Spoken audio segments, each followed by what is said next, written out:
नमस्कार साथियों, welcome to the SPN classes. दोस्तों, आज हम लोग करंट अफेयर्स की सीरीज में अगला वीडियो देखेंगे, जिसमें कि जनवरी माह 2022 के प्रतियोगिता दर्पण के यह तीसरा वीडियो होगा। इससे पहले दो वीडियो दे दिया गया है, जिसमें कि महत्वपूर्ण राष्ट्रीय, अंतर्राष्ट्रीय और इसके अलावा खेल से संबंधित, नियुक्ति से संबंधित, दिवस से संबंधित और पुस्तक से संबंधित वीडियो दे दिया गया है। जो कि इससे पहले वाला दो पार्ट आया है, उस दोनों पार्ट में सभी का चर्चा कर दिया गया है। यह लास्ट पार्ट होगा, जो कि इसमें महत्वपूर्ण आर्थिक परिदृश्य और जो करंट अफेयर्स का एक स्मरणीय तथ्य होता है लास्ट में महत्वपूर्ण, उस सभी का चर्चा करेंगे। तो आर्थिक परिदृश्य के अंतर्गत देखते हैं क्या दिया गया है। पहला, जैसे कि देश के सबसे लंबे express way Purvanchal express way का उद्घाटन किया गया है। ये इंपॉर्टेंट है साथियों, याद रखिएगा। देश के सबसे लंबे एक्सप्रेस वे, जो कि लखनऊ से गाजीपुर को जोड़ेगा, जिसकी लंबाई 341 किलोमीटर है। ये काफ़ी इंपॉर्टेंट है, पूछा जा सकता है कि देश के सबसे लंबे एक्सप्रेसवे का नाम क्या है। पूर्वांचल एक्सप्रेसवे, जो कि लखनऊ से गाजीपुर, यह कहाँ से कहाँ है, याद रखिएगा। ये पूछा जा सकता है। लखनऊ से गाजीपुर के बीच 341 किलोमीटर लंबा चौड़ा है। याद रखिएगा, इस एक्सप्रेसवे में दो सुखोई विमान को लैंडिंग किया गया है, जिसका नाम है एक सुखोई 30 और मिराज 2000। ये दोनों का नाम याद रखिएगा। जो पूर्वांचल एक्सप्रेस वे पर दो विमान को लैंडिंग किया गया, उसका नाम है सुखोई 30 और मिराज 200। तो अगला देख लेते हैं इंपॉर्टेंट। इसका उद्घाटन याद रखिएगा प्रधानमंत्री नरेंद्र मोदी के द्वारा किया गया है। इसके अलावा भी दो तीन एक्सप्रेस वे प्रस्तावित है, जो कि एक 1350 किलोमीटर लंबा है, जो कि दिल्ली, याद रखिएगा, दिल्ली मुंबई एक्सप्रेस वे है, जो कि 2023 तक बनेगा। और मेरठ से प्रयागराज के बीच है 594 किलोमीटर का, जो कि 2024 तक बनेगा। तो याद रखिएगा, इंपॉर्टेंट है। आगे देख लेते हैं। नोएडा में देश के सबसे बड़े अंतर्राष्ट्रीय हवाई अड्डे का शिलान्यास किया गया। काफ़ी इंपॉर्टेंट है, याद रखिएगा, जिसका नाम है जेवर हवाई अड्डा। याद रखिएगा, जेवर हवाई अड्डा, जो कि देश के सबसे बड़ा हवाई अड्डा है, जो कि उत्तर प्रदेश के गौतम बुद्ध नगर नोएडा के पास किया गया है, जिसका शिलान्यास प्रधानमंत्री मोदी के द्वारा किया गया है। याद रखिएगा, इस एयरपोर्ट का नाम याद रखिएगा, क्या है, जेवर हवाई अड्डा, जो कि गौतम बुद्ध नगर के आसपास है। इसमें कितना क्या खर्च आएगा, क्या क्या है, उसका डिटेलिंग दिया गया है, आप लोग पीडीएफ से देख लीजिएगा। आगे देखते हैं, आगे क्या इंपॉर्टेंट है। ये इंपॉर्टेंट है साथियों, याद रखिएगा। जितने भी आने वाले एक साल में पेपर है, उसमें यहाँ से क्वेश्चन आएगा ही, फिक्स है। नेशनल फैमिली हेल्थ सर्वे, जो कि 5वां सर्वे है, के अनुसार देश के अधिकांश राज्यों में महिलाओं की संख्या अब पुरुषों की संख्या से अधिक और कुल प्रजननता दर में 2.1 की कमी। याद रखिएगा, 2.1 की कमी। याद रखिएगा, जो प्रजनन क्षमता होता है, फर्टिलिटी रेट, वो उसमें 2.1 की कमी आई है। ये रेट पूछा जाएगा। और जितना भी रिपोर्ट आया है NFH5 का, इसमें जो महिला की संख्या में वृद्धि हुआ, ये पूछा जा सकता है। याद रखिए, यह कितवां रिपोर्ट है, 5वां रिपोर्ट है। इससे पहले 4 रिपोर्ट आ चुका है, जो कि याद रखिएगा, पहला आया था 1992 से 93 के बीच, दूसरा आया था 98-99 और तीसरा आया था 2005 से 5-6 के बीच, चौथा आया था 2015-16 और पाँचवा आया है 19 से लेकर 21 तक। तो सबसे पहले तो 5वां रिपोर्ट यही पूछा जा सकता है, जो कब आया है, तो 2019 और 21 के बीच में आया है। अब पहला आया था 91-92 में। तो इम्पोर्टेंट इससे संबंधित फैक्ट को देख लेते हैं, जो कि यहाँ देख लीजिए। 2019-21 में 2 चरणों में कराए गए इस सर्वेक्षण में प्रति 1000 पुरुषों पर महिलाओं की संख्या 220 पाई गई है। इंपॉर्टेंट है, याद रखिएगा। जो कि चौथा सर्वे जो आया था, उसमें 991 ही था, लेकिन इसमें कितना आया है, 1020 आया, जो कि इंपॉर्टेंट है, जो कि 29 का वृद्धि है। यह वृद्धि भी याद रखिए, कितना का है, 29 का वृद्धि है। आगे इसको एक डाटा के रूप में देख लेते हैं, जो किस राज्य में कितना क्या रैंकिंग रहा है इसका, क्योंकि ये डाटा से पूछा जा सकता है। याद रखिएगा, ये जो है चुनिंदा राज्यों में लिंगानुपात और कुल प्रजनन दर, याद रखिएगा, इंपॉर्टेंट डाटा है। इसमें बिहार का अच्छा रैंकिंग है। याद रखिएगा, बिहार जो नेशनल NFHS रिपोर्ट 2004 चौथा जो आया था, और चौथा में आया था पुरुष की संख्या, महिलाओं की संख्या पुरुष से 1062 था, लेकिन पाँचवा में 290, जो कि टॉप में है। बिहार टॉप में है, याद रखिएगा, पूछा जा सकता है। जो एन ये जो पांचवा रिपोर्ट आया है, पांचवा सर्वे जो आया है, वो इसमें किसने टॉप किया है? तो बिहार, जो कि कितना है? 1090। इससे पहले कितना था? 1062। इसका फर्टिलिटी रेट भी देख लीजिए, जो कि पहले था 3.4, अब आ गया है 3। तो याद रखिएगा, इंपॉर्टेंट है, जो कि अन्य राज्य की दृष्टि से ज़्यादा है, जो कि अच्छी बात नहीं है। जनन क्षमता दर जो फर्टिलिटी रेट है, लेकिन ओवरऑल जो महिला की संख्या में जो वृद्धि हुई है, ये इंपॉर्टेंट है, देख लीजिएगा। दूसरे स्थान पर है तेलंगाना, तीसरे छत्तीसगढ़, चौथा हरियाणा, पांचवा झारखंड। इसी तरह से जितना भी इम्पोर्टेंट राज्य है वो सभी का दिया गया है, आप लोग देख लीजिएगा। इससे संबंधित एक फैक्ट यहाँ भी है, देख लीजिए।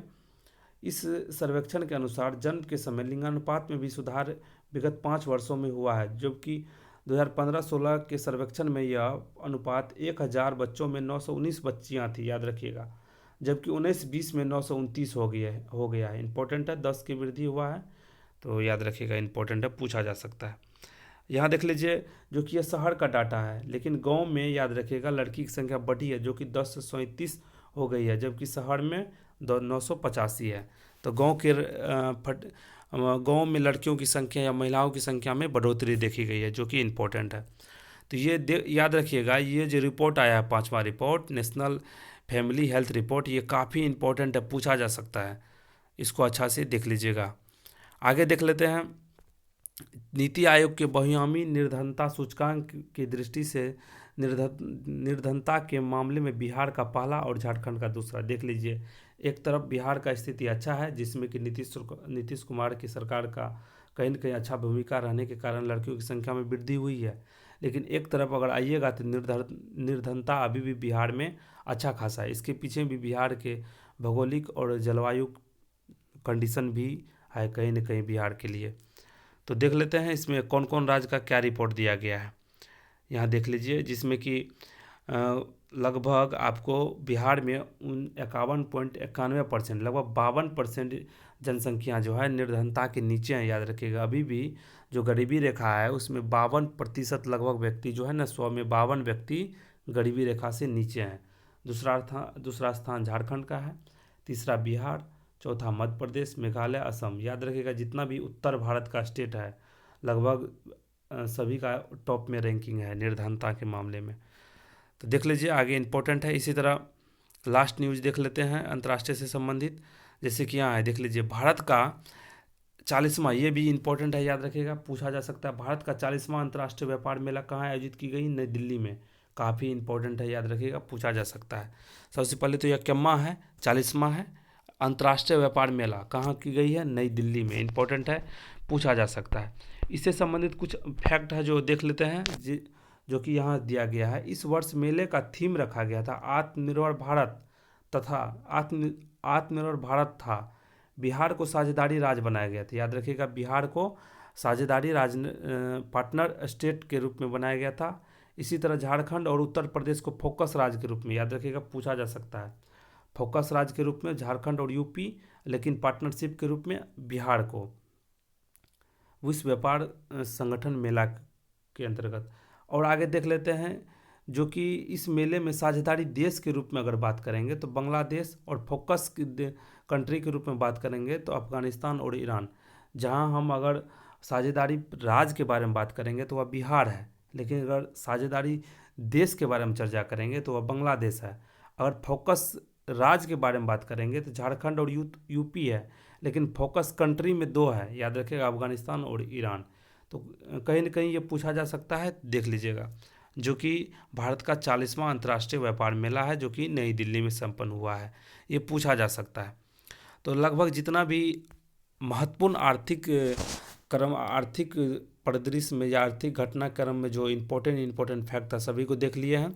अब जितना भी जनवरी माह का एक महत्वपूर्ण करंट अफेयर्स का जो स्मरणीय तथ्य दिया गया है उसको देख लेते हैं एक बार। इम्पोर्टेंट जैसे कि दिया गया है, राष्ट्रीय देखेंगे पहले, उसके बाद अंतर्राष्ट्रीय देखेंगे। तो पहला है, एशिया के सबसे बड़े एयरपोर्ट का शिलान्यास प्रधानमंत्री नरेंद्र मोदी ने कहाँ किया है? नोएडा में, जिसका नाम है जेवर, याद रखिएगा। जो कि अगर ओवरऑल बात करेंगे तो विश्व में चौथा सबसे बड़ा है। उत्तर प्रदेश के 5वां इंटरनेशनल एयरपोर्ट है, याद रखिएगा। अगर एशिया के बारे में एशिया का सबसे बड़ा है, लेकिन विश्व का चौथा है। वही अगर यूपी में बात करेंगे तो यूपी में यह 5वां इंटरनेशनल एयरपोर्ट है जो कि 2024 तक बनकर तैयार होगा। आगे देख लेते हैं दूसरा नंबर क्या है। भारत के सबसे लंबे किस एक्सप्रेसवे का उद्घाटन प्रधानमंत्री नरेंद्र मोदी की देख किया गया है। पूर्वांचल एक्सप्रेस, इससे पहले भी पढ़े थे, जो कि लखनऊ से गाजीपुर तक 6 लेन वाली 341 किलोमीटर लंबे है। आगे देख लेते हैं, मध्य प्रदेश के किस जिले में रेलवे स्टेशन का नाम बदलकर राणा कमलापति रखा गया। इससे पहले भी पढ़े थे जो हबीबगंज रेलवे स्टेशन का नाम बदलकर क्या रखा गया है, रानी कमलापति। इसी तरह अगर भोपाल झांसी भोपाल इटारी लाइन का नाम भी बदला गया था। आगे देख लेते हैं, भारत के निजी क्षेत्र के किस क्रायोजेनिक रॉकेट इंजन का पहला प्रायोगिक परीक्षण किया गया है, जिसका नाम क्या रखा गया है, धवन-1। याद रखिएगा, पूछा जा सकता है। क्रायोजेनिक रॉकेट इंजन का पहला प्रायोगिक परीक्षण किया गया जिसका नाम है धवन-1। याद रखिएगा, किस कंपनी के द्वारा, स्काईरूट एरोस्पेस के द्वारा, जो कि निजी कंपनी है, जो कि हैदराबाद स्थित है। आगे देख लेते हैं, स्कॉर्पियन श्रेणी में चौथा पनडुब्बी कौन सी है, INS वेला। इससे पहले 3, इसका चर्चा पहले भी किया है, इससे पहले 3 है, INS कलवरी पहला, खंडेरी दूसरा और INS खरंज तीसरा। इसी तरह चौथा है INS वेला, जो कि एक समुद्री मछली के नाम पर रखा गया है। आगे जो कि डीजल इलेक्ट्रिक अटैक सबमरीन है। आगे देख लेते हैं, भारत के कौन सा युवा शतरंज खिलाड़ी ग्रैंड मास्टर के लिए आवश्यक अर्हता नवंबर 2021 में प्राप्त कर ग्रांड बने हैं। संकल्प गुप्ता, याद रखिएगा, कम में है। संकल्प गुप्ता 18 वर्ष के है, जो कि महाराष्ट्र नागपुर से संबंधित है। यह 71 में ग्रैंड मास्टर है, देख लीजिए, इंपॉर्टेंट है। यह ग्रैंड मास्टर का क्रम पूछा जा सकता है, कम में है, 71 में। आगे देख लेते हैं, राष्ट्रपति रामनाथ कोविंद ने किस नगर को लगातार 5वीं बार सबसे स्वच्छ शहर के रूप में पुरस्कृत किया है। इंदौर, लगातार 5 बार से इंदौर रहा है।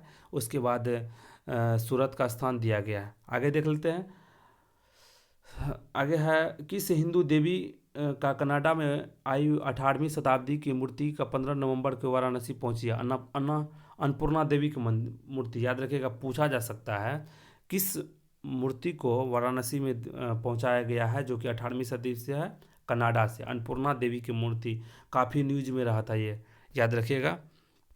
इसके अलावा 18वीं सदी के अन्नपूर्णा देवी की मूर्ति 1913 में वाराणसी से चोरी कर कनाडा ले गई थी, जिसे पुरातात्विक सर्वेक्षण विभाग ASI के प्रयासों से वापस लाया गया है, जो कि काशी विश्वनाथ मंदिर में पुनः स्थापित किया जाएगा। याद रखिएगा, कहाँ, काशी विश्वनाथ मंदिर में। आगे देख लेते हैं, गृह मंत्री अमित शाह ने किस मंत्रालय के नाम पर महिला स्वतंत्रता संग्राम सेनानी के स्मृति जनजातीय म्यूजियम की आधारशिला रखी है। इंपॉर्टेंट है, पूछा जा सकता है, रानी गुदनलियू के नाम पर, याद रखिएगा, इंपॉर्टेंट है। आगे देख लेते हैं, केंद्रीय नीति आयोग द्वारा सतत विकास लक्ष्य शहरी सूचकांक में 56 शहरों में प्रथम स्थान किसको मिला है, शिमला को। याद रखिएगा, सतत विकास शहरी सूचकांक में प्रथम स्थान मिला है शिमला को, SDG रिपोर्ट में। आगे देख लेते हैं, भारतीय रेलवे मंत्रालय ने पर्यटन को बढ़ावा देने के लिए प्राइवेट IRTC द्वारा किन ट्रेनों को चलाने की घोषणा की है। याद रखिएगा, भारत गौरव ट्रेन, काफ़ी इंपॉर्टेंट है, पूछा जा सकता है रेलवे में। याद रखिएगा, क्या नाम है, भारत गौरव ट्रेन। आगे देख लेते हैं, मुश्ताक अली ट्रॉफी 2021 का विजेता के जीता है, तमिलनाडु। याद रखिएगा, कर्नाटक को हराकर सैयद मुश्ताक अली ट्रॉफी तमिलनाडु जीता है। आगे जिसका कप्तान दिनेश कार्तिक था। आगे देख लेते हैं, केंद्र सरकार ने 15 नवंबर 2021 को किस प्रकार से मनाने की घोषणा की है। याद रखिएगा, इस साल से ही जनजाति गौरव दिवस मनाया गया। कब, 15 नवंबर को, जो कि बिरसा मुंडा के जयंती पर मनाया गया है केंद्र सरकार के द्वारा। आगे देख लेते हैं, भारत का पहला ऑडिट दिवस मनाया गया है 16 नवंबर को। याद रखिएगा, 15 नवंबर को जनजाति गौरव दिवस, लेकिन ऑडिट दिवस पूछा जाएगा तो 16 नवंबर को मनाया गया है। आगे देख लेते हैं, कांग्रेस सांसद मनीष तिवारी के शीघ्र प्रकाशित कौन सी पुस्तक है। याद रखिएगा, पुस्तक का नाम से पूछा जा सकता है, 10 फ्लैश पॉइंट 20 ईयर्स। याद रखिएगा, 10 फ्लैश पॉइंट और 20 ईयर्स, जो कि मनीष तिवारी का लिखा गया है, जो कि एक नेता है। पुस्तक, याद रखिएगा, नेता, क्रिकेटर या स्पोर्ट्समैन या अभिनेता, ये 3-4 और इम्पोर्टेंट लेखक का, ये 3-4 इम्पोर्टेंट पार्ट रहता है पुस्तक का। अगर उतना याद रख लीजिएगा तो पुस्तक से क्वेश्चन नहीं छूटेगा। आगे देख लेते हैं, अब राष्ट्रीय देख लिया, अब अंतर्राष्ट्रीय देख लेते हैं। अंतर्राष्ट्रीय पुलिस संगठन इंटरपोल की जनरल असेंबली ने 25 नवंबर 2021 को किसे अपना नया प्रेसिडेंट चुना है? याद रखिएगा, अहमद नासिर अल रईसी, जो कि यूएई से है। इंपॉर्टेंट है। आगे देख लेते हैं, किस महिला राजनीतिक स्वीडन की पहली महिला प्रधानमंत्री बनाई गई है? मैगडेला एंडरमन, याद रखिएगा, एंडरसन से करके इंपॉर्टेंट है, जो कि स्वीडन की पहली प्रधानमंत्री बनी है। मैगडोलेना एंडरसन, याद रखिएगा, इंपॉर्टेंट है। आगे देख लेते हैं, साहित्यिक क्षेत्र में बुकर पुरस्कार किसे दिया गया है? डेमन गलकुट को, काफ़ी इंपॉर्टेंट है। इसके उपन्यास का नाम याद रखिएगा, द प्रोमिस, याद रखिएगा, पूछा जा सकता है। मान बुकर पुरस्कार डेमन गलकुट को द प्रोमिस के लिए।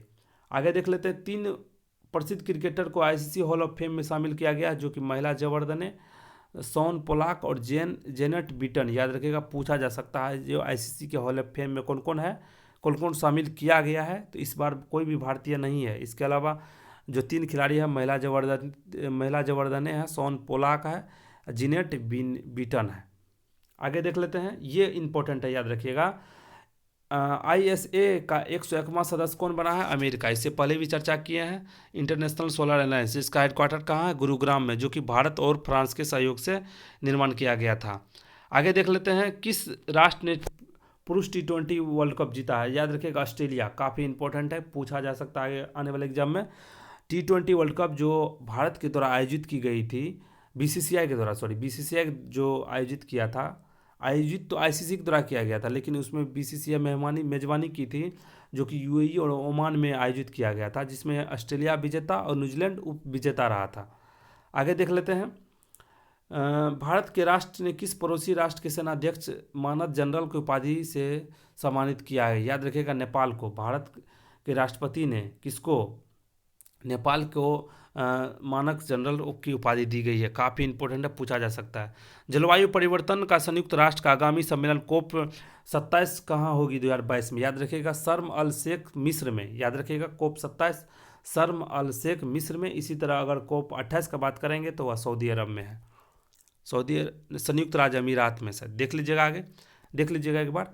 आगे देख लेते हैं, दक्षिण अफ्रीका में पाए गए कोरोना वायरस के नए वेरिएंट वर्ल्ड हेल्थ ऑर्गेनाइजेशन का नाम क्या है? क्या नाम दिया गया है? याद रखिएगा, ओमिक्रॉन। याद रखिएगा, ये इसका नाम क्या है? ओमिक्रॉन, जो कि सबसे पहले इस वेरिएंट का देखा गया था साउथ अफ्रीका में, जिस वेरिएंट का नाम है B11529। वैसे याद रखिएगा, B11529। आगे देख लेते हैं, रूस के साइबेरियन स्थित किस कोल माइन को आग में लग गई है? जो कि कोल माइन, याद रखिएगा, अल्टर नाम है इसका, कोल माइन करके याद रखिएगा, इंपॉर्टेंट है। आगे देख लेते हैं, तीसरे एशियन यूथ गेम्स का आयोजन 2022 में कहाँ किया जाएगा? इंपॉर्टेंट है, याद रखिएगा, संताऊ चीन में। याद रखिएगा, संताऊ चीन में।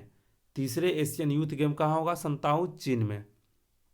आगे देख लेते हैं, यूनेस्को ने ABU पीस मीडिया अवार्ड 2021 में भारत के किन 2 संस्थानों को पुरस्कृत किया गया? इंपॉर्टेंट है, याद रखिएगा, यूनेस्को के द्वारा जो ABU अवार्ड दिया गया है दूरदर्शन और ऑल इंडिया रेडियो को। काफ़ी इंपॉर्टेंट है, पूछा जा सकता है। आगे देख लेते हैं, भारत के किस संयुक्त राष्ट्र संस्था के लिए executive board of world heritage committee का सदस्य के रूप में नवंबर 2021 में निर्वाचित हुआ है? याद रखिएगा, यूनाइटेड नेशन एजुकेशन और scientific and cultural organisation, UNESCO को। इंपॉर्टेंट है, देख लीजिएगा। आगे देख लेते हैं, जर्मनी में 16 वर्षों तक चांसलर रही अंजेला मर्केल के सत्ता से बाहर होने के बाद कौन नया चांसलर नियुक्त किया गया? काफ़ी इंपॉर्टेंट है, याद रखिएगा। इससे पहले जब भी चुना गया था वो अंजेला मर्केल को चुना गया था, लेकिन अब की बार नया चुना गया है ओलफ सोल्ज को। याद रखिएगा, ओलफ सोल्ज को। तो साथियों, जितने भी राष्ट्रीय, अंतर्राष्ट्रीय और आर्थिक से संबंधित महत्वपूर्ण घटना था जनवरी माह के 2022 के प्रतियोगिता दर्पण का, सभी को देख लिए हैं। उम्मीद करता हूँ कि यह वीडियो आप लोगों को पसंद आया होगा। अगर वीडियो पसंद आया होगा तो वीडियो को लाइक, शेयर और चैनल को सब्सक्राइब जरूर कीजिए साथियों, ताकि इसी तरह का छोटा छोटा इन्फॉर्मेशन वीडियो आपके लिए लाते रहेंगे, ताकि आपको एग्जाम में निश्चित रूप से लाभ मिलेगा। तो इससे जो अगला वीडियो होगा प्रतियोगिता दर्पण से, वह सार संग्रह और स्टैटिक पार्ट जोड़कर होगा। तो मिलते हैं अगले वीडियो में, तब तक के लिए बहुत बहुत धन्यवाद।